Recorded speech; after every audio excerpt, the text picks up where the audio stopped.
पढ़ रहे थे ब्लॉक 8 की पैथोलॉजी नियोप्लेजिया हम लोगों ने स्टार्ट किया था, which is chapter number 6 from your recommended book Robins. Neoplasia के नाम से ही चैप्टर है। तो हम लोगों ने जनरल ओवरव्यू, नॉमेनक्लेचर और कैरेक्टरिस्टिक ऑफ बिनाइन और मैलिग्नेंट नियोप्लाज्म में जो पहली दो कैरेक्टरिस्टिक्स हैं, डिफरेंशिएशन एंड एनाप्लेजिया और लोकल इन्वेजन, ये हम लोगों ने कंप्लीट कर ली थी। अब हम लोगों ने लास्ट इसका कैरेक्टर पढ़ना है, व्हिच इज मेटास्टैसिस। के बाद हम एपिडेमियोलॉजी पढ़ के और कैंसर के जीन्स पढ़ के तकरीबन ये वाले सारे टॉपिक्स जो ना छोटे छोटे वो कवर कर देंगे। और फिर जो आपके पास मेजर जहाँ से आपका चैप्टर स्टार्ट होता है, that is the hall marks of cancer, वो हम लोग इंशाल्लाह रोज़ एक एक करके पढ़ना स्टार्ट कर देंगे।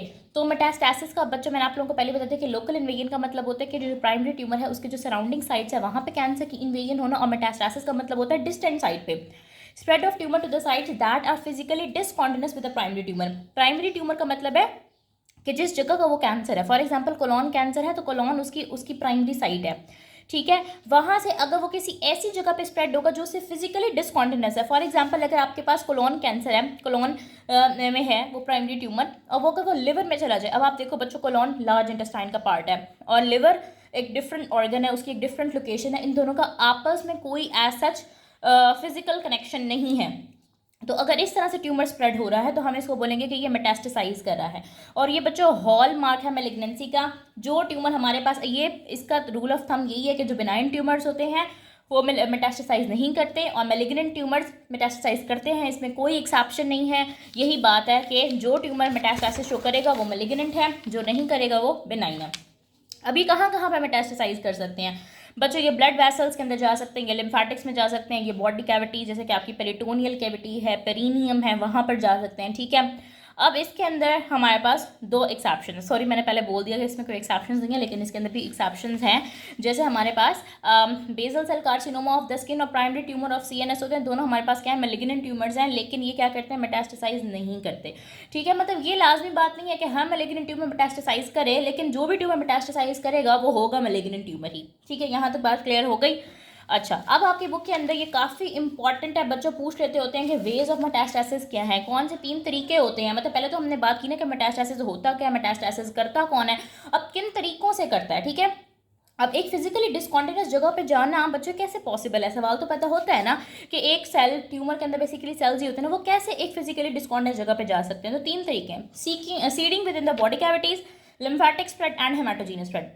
Seeding within the body cavities को सबसे पहले हम लोग स्टडी करते हैं। Seeding within the body cavities का क्या मतलब है बच्चों? सीडिंग का मतलब होता है नॉर्मली बीज डालना, ठीक है। इसका मतलब ये होता है कि किसी जगह पे किसी इन्फेक्शन का या ट्यूमर का ग्रो करना। जिस तरह बच्चों फॉर एग्जाम्पल किसी जगह पे कोई फ्लावर उग रहा हो, ठीक है, उसके अंदर उसके क्या होते हैं, सीड्स होते हैं, और वो सीड हवा से उड़ के किसी और जगह पे गिर जाए तो वहाँ पे भी सेम वही फ्लावर या फ्रूट या पौधा लग जाएगा। तो इसका मतलब ये है कि सीडिंग मतलब जिस तरह बीज से एक दरख्त उगता है, इसी तरह ये ट्यूमर मुख्तलिफ जगह पे जाकर ग्रो कर सकता है। नियोप्लाज्म जो है ना वो इन्वेड करते हैं बॉडी कैविटीज़ को इस प्रोसेस के थ्रू। और इसकी मोस्ट इंपॉर्टेंट एग्जांपल है बच्चों ओवेरियन कैंसर। जो हमारे पास ओवरी के अंदर कैंसर है ना, वो पेरिटोनियल कैविटी के अंदर उसके जो ट्यूमर सेल्स हैं वो स्प्रेड कर सकते हैं। या जो सीएनएस के ट्यूमर्स होते हैं जैसे मेडुलोब्लास्टोमा, एपेंडायोमा, ये वेंट्रिकल्स के अंदर सीड कर सकते हैं, इसके जो सेल्स हैं वो फैल सकते हैं वहाँ पे। तो सीडिंग की तो बच्चों इतनी ही बात थी। आगे जो बातें हैं ना वो ज़्यादा इंपॉर्टेंट है, तो हम उसके ऊपर ज़्यादा टाइम लगाएंगे। मैं कोशिश करती हूँ कि वीडियो जो है ना वो मुख्तसर से मुख्तसर बने, ताकि बच्चों को ज़्यादा देर देखना ना पड़े, क्योंकि बच्चे जो है ना एग्ज़ाम की रात को भी बैठ के देख रहे होते हैं, तो बस जल्दी जल्दी वो कर लें इसको इंशाल्लाह। तो दूसरा पार्ट हमारे पास क्या है, दूसरा पॉइंट हमारे पास दूसरा तरीका है लिम्फेटिक स्प्रेड का। लिम्फेटिक स्प्रेड जिस तरह seeding within the body cavities था कि वो बस वहीं पर ट्यूमर होगा, उसके जो ट्यूमर सेल्स होंगे वो मुख्तलिफ बॉडी कैविटीज़ को इन्वेड कर जाएंगे, ठीक है। जितनी आपकी बुक के अंदर बात लिखी हुई है बस उतनी ही बात याद करने की जरूरत है, एक्स्ट्रा नहीं पढ़ना।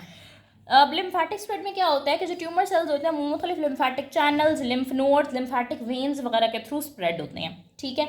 और ये कैरेक्टरिस्टिक है हमारे पास कार्सिनोमा की, ठीक है। जो हमारे पास होता है ना मैलिग्नेंट ट्यूमर्स 2 तरह के, कार्सिनोमा होता है, एक सार्कोमा होता है। जो कार्सिनोमा होते हैं वो हमारे पास एपिथेलियल होता है, सार्कोमा हमारे पास मेसेनकाइमल होते हैं। तो ये कार्सिनोमा CL से याद कर लो, ठीक है, CL क्लास लीव को बोलते हैं ना। तो ये कार्सिनोमा हमारे पास लिम्फेटिक स्प्रेड से फैलता है। अच्छा, अब जो लिम्फेटिक स्प्रेड का रूट है ना, मतलब कि लिम्फेटिक स्प्रेड से ये कैंसर स्प्रेड करेगा या नहीं करेगा, वो 2 चीज़ों के ऊपर डिपेंड करता है। एक तो साइट ऑफ प्राइमरी नियोप्लाज्म कि वो जो ट्यूमर है ना वो किस जगह पे ग्रो कर रहा है, और pathway of the local lymphatic drainage, और उसकी नॉर्मल लिम्फेटिक ड्रेनेज क्या है, ठीक है। फॉर एग्जांपल एक ट्यूमर है लंग कार्सिनोमा, ठीक है, लंग के अंदर एक ट्यूमर है, तो वो किस तरह से ड्रेन करता है कि वहाँ से जो लिम्फ नोड है पहले रीजनल ब्रोंकियल लिम्फ नोड में, फिर ट्रेकियो ब्रोंकियल लिम्फ नोड में, फिर हाइलर लिम्फ नोड में, और इस तरह से। ठीक है, तो दो के एक तो वो है किस जगह का ट्यूमर, यानी कि लंग का ट्यूमर है, और पाथवे क्या है उसकी, लोकल लिम्फेटिक ड्रेनेज का, यानी कि नॉर्मली किस तरह से ड्रेनेज हो रही है। इसी तरह हमारे पास जो ब्रेस्ट कार्सिनोमा होता है, आपको पता है ना ब्रेस्ट के हमारे पास 4 क्वाड्रेंट्स होते हैं, तो ये नॉर्मली कहाँ पे होता है, अपर आउटर क्वाड्रेंट में होता है।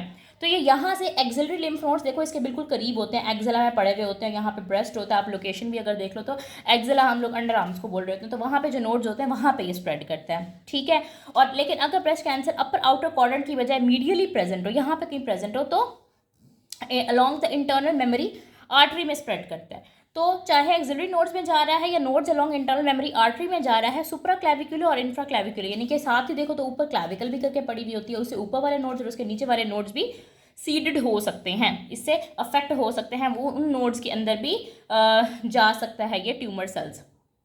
अच्छा, उसके बाद बच्चों हमने क्या पढ़ा कि जो लिम्फेटिक स्प्रेड होती है वो कौन दिखा रहा होता है, वो कार्सिनोमा शो कर रहा होता है, वो डिपेंड कर रहा होता है 2 चीज़ों के ऊपर, बस इसके अंदर यही बात है। और फिर है सेंटिनल लिम्फ नोड क्या होता है बच्चों। सेंटिनल लिम्फ नोड का कॉन्सेप्ट बहुत ज़्यादा इंपॉर्टेंट है, अक्सर एमसीक्यू से पूछ होते हैं what is sentinel lymph node, जो first regional lymph node that receives lymph from the primary tumour, यानी जो हमारे पास ट्यूमर है ना, ठीक है, किसी भी जगह का ट्यूमर, सबसे पहले उसका लिम्फेटिक फ्लो जिस भी लिम्फ नोड के अंदर जाएगा उसको सेंटिनल लिम्फ नोड बोलेंगे। जैसे यहाँ पे प्राइमरी ट्यूमर था तो सबसे पहले उसका जो लिम्फेटिक फ्लो है उसे लिम्फ निकल के सेंटिनल लिम्फ नोड पे जाएगा और उसके बाद दूसरे लिम्फ नोड पे जाएगा, तो जो सबसे पहले लिम्फ नोड वो इनकाउंटर करेगा उसको सेंटिनल लिम्फ नोड बोलेंगे। अब सेंटिनल लिम्फ नोड को जो है ना हम आइडेंटिफाई कर सकते हैं मुख्तलिफ डाइज, मुख्तलिफ रेडियो लेबल ट्रेसेस के थ्रू। अब इसका फ़ायदा क्या होता है, हम बायोप्सी करके ना इससे ट्यूमर का स्प्रेड पता कर सकते हैं कि अगर तो ट्यूमर सेंटिनल लिम्फ नोड तक पहुँच गया, पहले लिम्फ नोड तक, इसका मतलब है कि लिम्फेटिक स्प्रेड स्टार्ट हो गया, इसका मतलब है मेलिग्नेंसी स्टार्ट हो गई, हाँ मेटास्टेसिस स्टार्ट हो गई है, ये मेलिग्नेंसी का हॉलमार्क है। तो हम बेसिकली उसकी एक्सटेंट का पता लगाने के लिए, ट्यूमर के स्प्रेड का पता लगाने के लिए, ट्यूमर की स्पीड का पता लगाने के लिए हम ये सेंटिनल लिम्फ नोड का पता चला रहे होते हैं। उसके बाद एक और लफ्ज़ लिखा हुआ है आपकी बुक के अंदर, स्किप मेटास्टेसिस। बच्चों स्किप मेटास्टेसिस का क्या मतलब है, स्किप का मतलब होता है एक चीज़ छोड़ देना। नॉर्मली अगर हमारे पास ये तरतीब है कि ट्यूमर से लिम्फ नोड ए के अंदर स्प्रेड जाएगा, फिर लिम्फ नोड बी के अंदर और फिर दूसरे लिम्फ नोड के अंदर, तो अगर ट्यूमर क्या करे, अब देखें ट्यूमर की अपनी मर्जी है, पहले लिम्फ नोड को स्किप कर दे और यहाँ से आगे वाले लिम्फ नोड के अंदर चला जाए तो उसको बोल देंगे स्किप मेटास्टेसिस। ठीक है बच्चों, समझ आ गई। उसके बाद वो कह रहा है कि अगर लिम्फ नोड स्वेल कर जाते हैं, अगर लिम्फ नोड इनलार्ज हो जाते हैं, तो इसका मतलब हमेशा मेलिग्नेंसी नहीं होता। आमतौर पर आप लोगों ने देखा होगा कि लिम्फ नोड जैसे सूझे हुए होते हैं ना लोगों के, तो लोग परेशान हो जाते हैं कि हाय तो बस कैंसर ही है इसको। तो ज़रूरी नहीं है कि लिम्फ नोड्स की इनलार्जमेंट मेलिग्नेंसी की ही निशानी हो, क्योंकि क्या होता है कि अगर किसी बंदे को ट्यूमर हो तो उसके जो एंटीजेंस होते हैं ना वो इम्यून रिएक्शन बॉडी के अंदर शो कराते हैं। लिम्फ नोड्स का क्या हो जाता है, हाइपरप्लेजिया, मतलब वो नंबर के अंदर बढ़ जाते हैं, साइज़ के अंदर बढ़ जाते हैं, तो उसको हम बोलते हैं रिएक्टिव लिम्फेडिनाइटिस। तो enlargement of lymph nodes is not equivalent to malignancy always. यहाँ तक लिम्फेटिक स्प्रेड की बात समझ आ गई। याद क्या करने वाली चीज़ है कि ये फीचर है कि इसका कार्सिनोमा का, और फिर आपने इसके अंदर याद करना है कि सेंटिनल लिम्फ नोड क्या होते हैं, स्किप मेटास्टेसिस क्या होता है। बस ये 3 बातें आप लोग याद कर लो, यही आपके एमसीक्यूज़ के लिए बुक होते हैं। उसके बाद है हमारे पास हेमाटोजीनस स्प्रेड, ये सबसे ज़्यादा इंपॉर्टेंट है बच्चों। जिस तरह लिम्फेटिक जो लिम्फेटिक स्प्रेड था वो हॉलमार्क था कि इसका कार्सिनोमा का, ये होता है बच्चों सारकोमा का।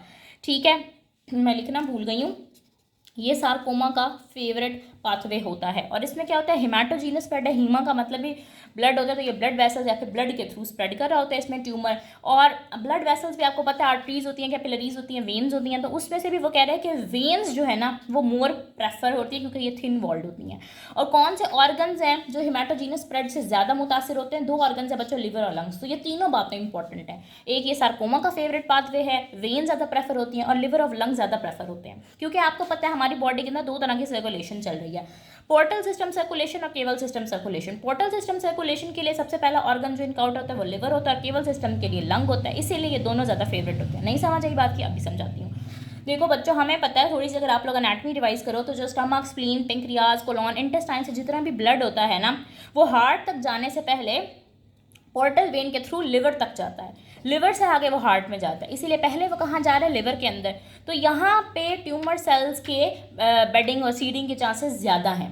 ठीक है, और दूसरा हमारे पास जो डीऑक्सीजनेटेड ब्लड होता है बॉडी के बाकी टिश्यूज़ का, वो इन्फीरियर और सुपीरियर वेना केवा के थ्रू राइट हार्ट में जाता है, और राइट हार्ट से वो कहाँ जाता है ऑक्सीजनेट होने के लिए लंग्स में, और लंग्स से फिर वो आगे मजीद। तो यहाँ पे लंग्स के अंदर बेडिंग होने के चांसेस ज़्यादा होते हैं। ठीक है, बेसिकली ये एक हाइपोथेसिस है कि जिस तरह हर मिट्टी के अंदर हर बीज ग्रो नहीं कर सकता, बीज की अपनी फेवरेट मिट्टी होती है जिसके अंदर वो ग्रो करता है, इस तरह बहुत सारे ऐसे ट्यूमर्स होते हैं जिनका अपना फेवरेट ऑर्गन होता है जो उनको वो सूटेबल सर्कमस्टांसिस दे रहा होता है, जो उनकी ग्रोथ के लिए नेसेसरी होते हैं। ठीक है बच्चों, वो मैं आप लोगों को यहाँ बताऊंगी। अब हमारे पास थायराइड और प्रोस्टेट का जो कैंसर होता है वो पैरावर्टिब्रल प्लेक्सेस यानी कि जो वर्टिब्रा के इर्द गिर्द वेन्स होती हैं उनके प्लेक्सेस के थ्रू स्पाइन के अंदर जो है ना मेटास्टेसाइज करता है। रीनल सेल कार्सिनोमा और हेपेटोसेलर कार्सिनोमा मुख्तलिफ वेन्स के थ्रू इंफीरियर वेना केवा के अंदर, और फिर इंफीरियर वेना केवा से राइट साइड ऑफ हार्ट के अंदर मेटास्टेसाइज। सारी चीज़ें याद करनी है बच्चों, कौन सा कैंसर कहाँ पे मेटास्टेसाइज कर रहा है, खासतौर पर प्रोस्टेट का पूछ लेते होते हैं। और ये दोनों रीनल सेल कार्सिनोमा, हेपेटोसेलर कार्सिनोमा, ये स्नेक लाइक फैशन के अंदर यानी सांप की तरह ग्रो करते हैं और यहाँ तक पहुँच जाते हैं। फिर वो कह रहे हैं नॉन कंटेजियस ऑर्गन्स, ये तो फिर भी वो ऑर्गन्स है ना जिनकी सप्लाई यहाँ तक जाती है। ठीक है, जैसे रीनल सेल कार्सिनोमा से रीनल वेन से inferior vena cava, inferior vena cava से right side of the heart हैं तो डिसकॉन्टिन्यूस, लेकिन सप्लाई तो लिंक हो रही है ना, इसलिए यहाँ पे। लेकिन कुछ ऐसे ऑर्गन्स हैं जिनकी कोई सप्लाई भी एज सच लिंक नहीं करी लेकिन उन्होंने फिर भी ग्रो करना है। जैसे प्रोस्टेट का कैंसर हमने बात की, बोन्स खासतौर पे वर्टिब्रा के अंदर मेटास्टेसाइज होता है बच्चों, एक इंपॉर्टेंट बात है। ब्रोंकोजेनिक कार्सिनोमा एड्रीनल ग्लैंड और ब्रेन में जाता है। न्यूरोब्लास्टोमा लिवर और बोन्स में जाता है। यूवीएल मेलानोमा, यूवीएल न्यूरो का तो मतलब पता चल रहा है ना, ब्रोंकोजेनिक मतलब जो ब्रोंकाई वगैरह का होगा, प्रोस्टेट मतलब प्रोस्टेट का होगा। यूवीएल का मतलब है बच्चों ये आंख के अंदर, आइज़ के अंदर एक कैंसर होता है। ठीक है, आइज़ के यूविया जो है ना वो आई की एक लेयर है, मेलानोसाइट्स का कैंसर होता है, यूवियल मेलानोमा, ये भी लिवर के अंदर जाता है। फिर वो कह रहे हैं कि लाजमी बात नहीं है कि जिस जगह की सप्लाई ज़्यादा होगी वहाँ पे कैंसर ज़्यादा हो। जैसे स्केलेटल मसल्स हैं, स्केलेटल मसल्स के अंदर आपको पता है बहुत ज़्यादा कैपिलरीज का बेड होता है, लेकिन फिर भी ये फेवरेट साइट नहीं है ट्यूमर्स के ग्रो करने के लिए। तो मैं आप लोगों की बुक से भी दिखा देती हूँ। ये बच्चों हम लोगों ने सारा जो है ना ये पढ़ा है, मुख्तलिफ पिक्चर्स भी बनी हुई हैं। ये लिवर के अंदर मेटास्टेसिस हुई हुई है। ठीक है, और ये इन्वेजिव डक्टल कार्सिनोमा है ब्रेस्ट का, और यहाँ पे इन्होंने क्या दिखाई हुई है, यहाँ पे लियोमायोमा और लियोमायोसार्कोमा का डिफरेंस दिखाया है। देखो बच्चों, अगर ओवरी के अंदर लियोमायोमा ग्रो करेगा तो देखो यहाँ पे इसकी कैप्सूल भी है, ये नॉन इन्वेजिव है, ये वेल डिमार्केटेड है, स्लो ग्रोइंग है, वेल डिफरेंशिएटेड है। और इसी तरह अगर आप मेलिग्नेंट को देखो तो ये सारा जो है ना वो फैला हुआ लियोमायोसार्कोमा है, ये लार्ज पोली डिमार्केटेड, रैपिडली ग्रोइंग है, हैमरेज नेक्रोसिस वगैरह सब कुछ। तो ये आपको एक डिफरेंस उन्होंने बताया है। ठीक है, अब मैं आप लोगों को जो एआई जनरेटेड होती है माई डायग्राम मैं वो दिखाती हूँ। उम्मीद है आप लोगों को यहाँ तक समझ आ गया। कुछ भी नहीं याद करना बच्चों, आपने बस मेटास्टेसिस याद रखना है कि 3 तरीके हैं, हेमाटोजीनस है, लिम्फेटिक और seeding within the body cavities है। उसके थ्रू जो ट्यूमर सेल्स होंगे ना वो डिफरेंट साइट पे जाएंगे और वहाँ पे जाके ग्रोथ स्टार्ट कर देंगे। अगर वो इस प्रोसेस में कामयाब हो गए तो हम इसको बोलते हैं कि मेटास्टेसिस हो चुकी है।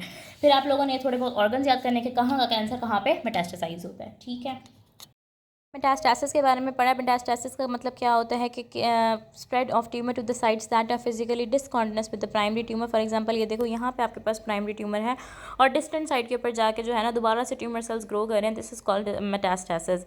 की पॉइंट्स क्या है कि मोस्ट रिलायबल हॉलमार्क है, begins with local invasion, entry into channels, transport, exit, colonisation, growth, and not every malignant tumour metastasises, but जो भी मेटास्टाइज करेगा वो होगा मैलिग्नेंट ही। अब इसके 3 तरीके बताए हैं। Seeding of the body cavities है, लिम्फेटिक स्प्रेड है जो कि टिपिकल है कार्सिनोमा की, हेमाटोजीनस स्प्रेड है जो कि टिपिकल है सार्कोमा की।